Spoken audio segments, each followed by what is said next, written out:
I do want to take my prerogative first and briefly introduce Kamyar. And I'm going to do this in a different way. Everybody in Seymour, you know more about him than I do. And everybody else, you've read the brief sort of bio sketch that we posted.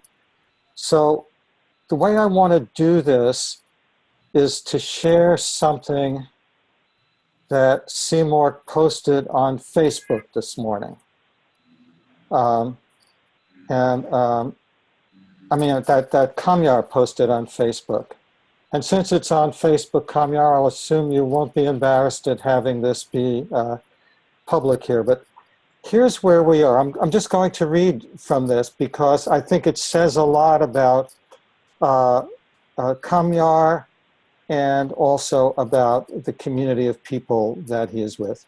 So this is 6 hours ago, right in the midst of Turkey with all the unrest after the coup and everything else going on there. Here's what he says. After the coup, the social field in Turkey, at least the network of my connections, are ruled by despair and fear of future.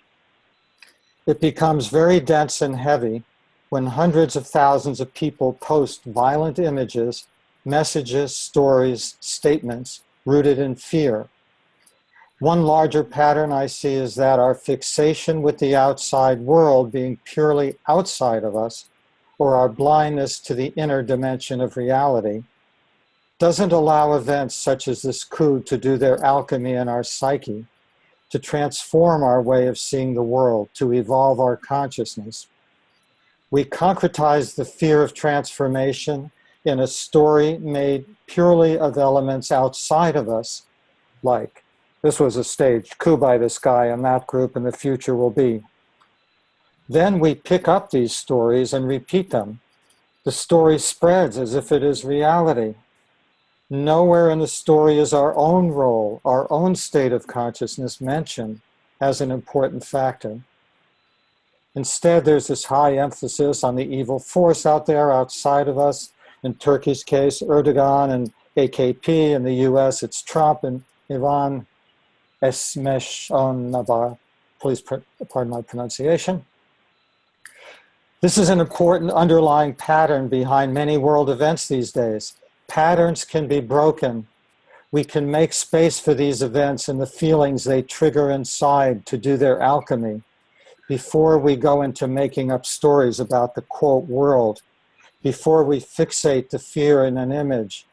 These events arise from our souls with a tendency to shift our consciousness, to broaden our way of seeing.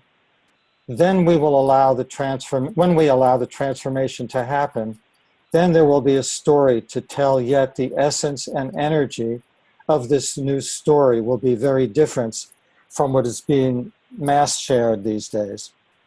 There is a strong self-reflective layer in the new story. The world we talk about will not be just out there. I think the breaking of this pattern of making reality will begin when we acknowledge that whatever arises in our field of consciousness is rooted in a deeper layer within ourselves. This acknowledgement stops our blindness to the inner dimensions of reality. This is not just esoteric talk. It's in quantum physics, science, Jungian psychology, latest advancements in neuroscience, aligned with ancient wisdom, inner and outer reflections of each other. And the main process is consciousness constantly evolving itself, transforming reality.